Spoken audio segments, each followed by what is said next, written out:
మగవాళ్ళందరూ ఏలియా దగ్గరికి వచ్చేవాళ్ళే. అటు అడుగు ఇటు అడుగు వేయకుండా వాళ్ళు సైలెంట్ గా నిలబడిపోయారు. ఇప్పుడు ఇద్దరు దేవాలయానికి వచ్చి ఒకడేమో ఊళ్ళో వాళ్ళందరినీ కంపేర్ చేసుకుంటున్నాడు, ఇంకోటి ఏం చేసుకుంటున్నాడు, తన్ను తాను వాళ్ళు ఎట్టన్నా పోని వీళ్ళు ఎట్టన్నా పోని ఆడికన్నా పోని దేవా ముందు నన్ను ఈ రాజ్యంలోకే తీసుకోమంటున్నాడు.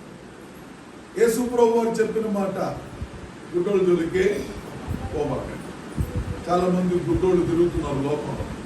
గుడ్డోళ్ళు మా దగ్గర అద్భుతాలు జరుగుతున్నాయి, ఆశ్చర్యకార్యాలు జరుగుతున్నాయి, అది జరుగుతున్నాయి, ఇది జరుగుతున్నాయి అని చాలా మంది గుడ్డోళ్ళు తిరుగుతూ ఉన్నారు. ఇంట్లో కుటుంబ యజమానులు కూడా మార్గం చూపించడం చేత కాకపోతే ఏం చేస్తాం?